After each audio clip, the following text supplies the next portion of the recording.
If you'd like to have a go at urban sketching but you're not sure where to start, then a house with some geometric shapes, some simple angles, and maybe a splash of colour might be a good subject to begin with. Today I'll be demonstrating the process indoors so that you can clearly see each step. But every single technique I'm using can be done outdoors. Now let's just clear up the elephant in the room.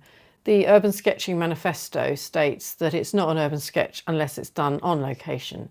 And I'm not disagreeing with that, and it's part of the fun for me. And if you can and want to go outside straight away, then I wholeheartedly recommend it. But I also know that getting outside is not always possible.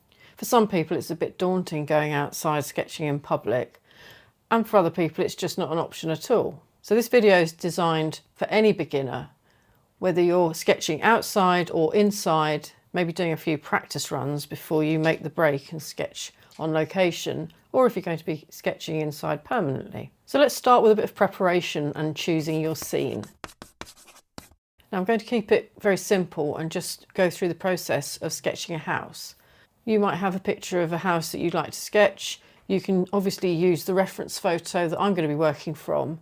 You could look on Google Street View, and another great resource is an estate agent's website. I'm going to be doing this as an elevation view, which means that I'm going to be looking front on at the building rather than from a side when you've got to start thinking about vanishing points and perspective.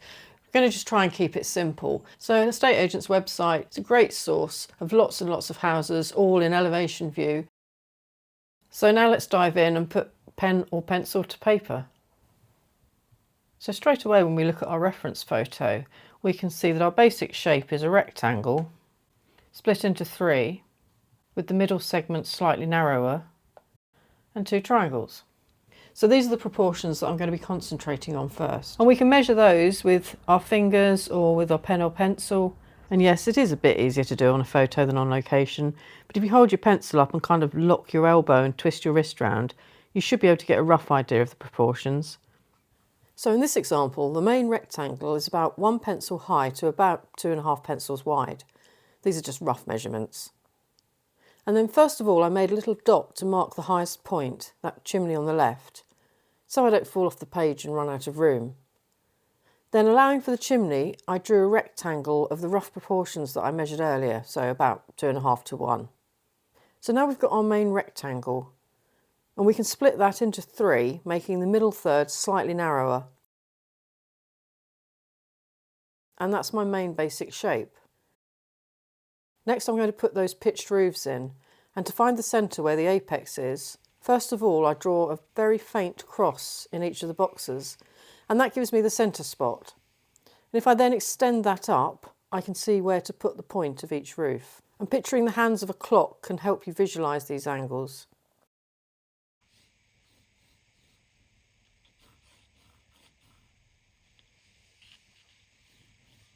Once the basic shape and the proportions are down, I think it makes everything else so much easier. Next I marked the positions of the windows, and as well as looking at the window itself, I like to look at the negative space around it, and that helps me judge the size more accurately. Try to notice how things line up with each other. For example, there's a line that cuts the house in half horizontally where the render ends and the brickwork begins, and the upstairs windowsills look as if they come about halfway down those upper segments. And also notice how the windows line up with each other vertically and horizontally. So once you've got one in the right place, you can line the others up with it.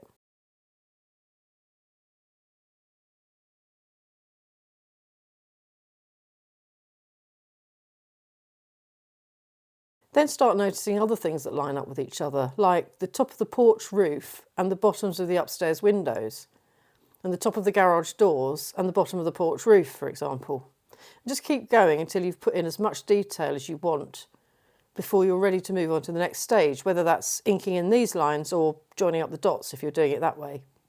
So now I've taken my pen to ink in the lines, and if something doesn't look quite right, I'll just correct it as I go. They're not set in stone, that's the whole point of using pencil. The pencil I was actually using was a watercolour pencil, and I used that partly because it showed up better on camera, I hope, but also because it means that I won't have to rub out my lines. They'll just disappear when I start putting the paint on. I always like to give my windows at least 2 lines around the edge to show that they're a 3D solid object. The pen I'm using is a Sailor Fude de Manon with a 40-degree nib, but you could use a fine liner if you prefer, or any fountain pen. Just make sure whatever ink you're using is water resistant, otherwise it'll all smudge when you put the paint on. The ink I'm using is platinum carbon ink, which is water resistant, but it doesn't clog up fountain pens.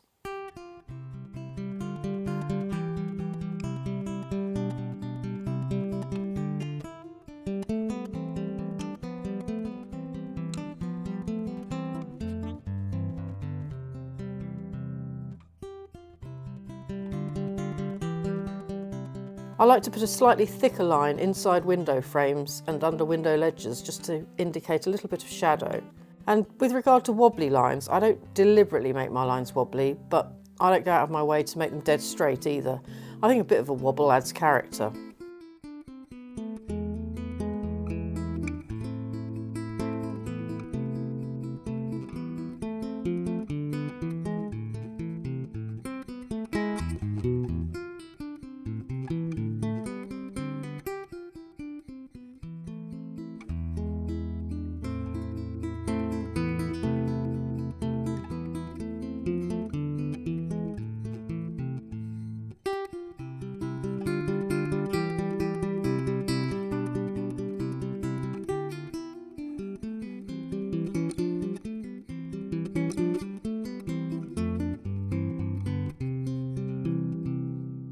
I'm marking in the neighbour's house and the fence with just very light strokes because it's not my focal point, but on the other hand, I don't want the house to look like it's just floating in mid-air in the middle of nowhere.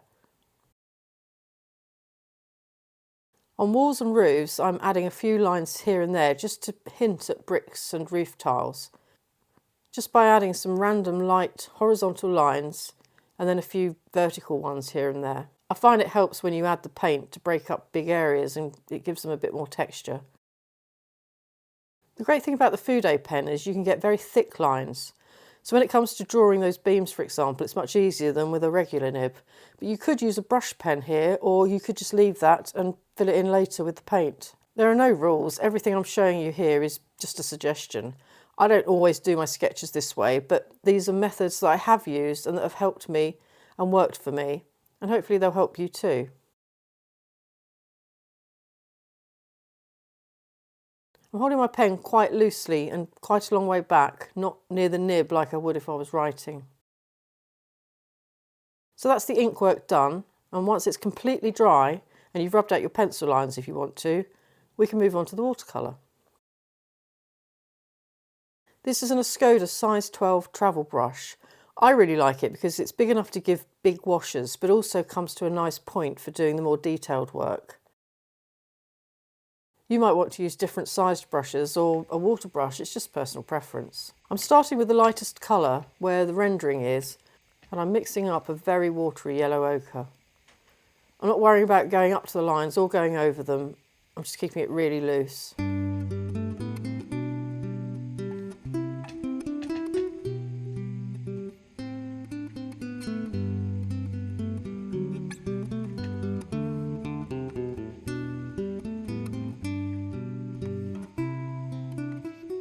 And now in the same pan, I'm going to add a little brown to darken it up a bit. The paints I'm using for this demonstration are the Winsor & Newton Cotman Sketchers Pocket Set. They're a student grade brand that's quite affordable. I think they're about £12 or £13 in the UK.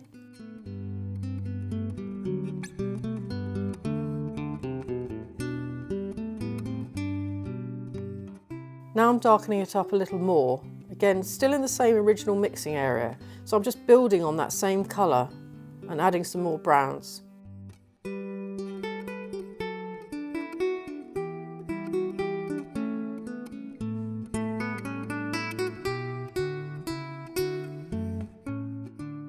Then I add a little Payne's grey to darken up some of the shadowed areas, and also some random spots here and there just to give it a bit of texture.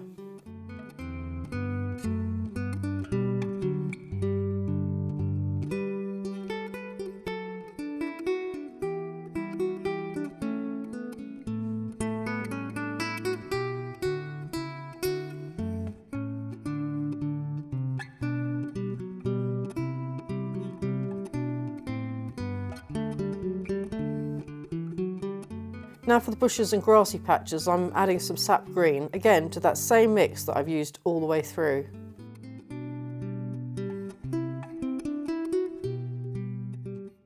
I'm putting some water where I want the sky to be, and then using a clean mixing area, adding some blue. But obviously I don't want any other colours in my sky, like green for example.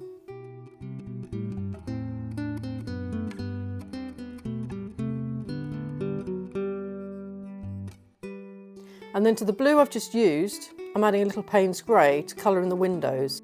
And I'm varying the colour slightly as I go along, so adding a little blue, then adding a little more Payne's grey, and so on, just to vary it each time I load my brush.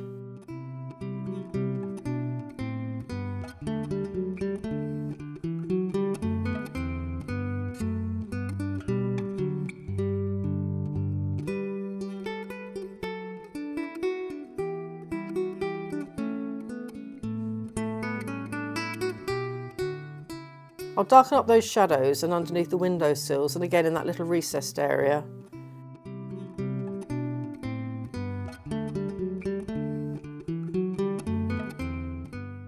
In the passageway. And any other windows that look like they need to be a little darker. And they're just the finishing touches, and that's it. There's our finished sketch. I hope you found that useful. Thanks for watching and happy sketching.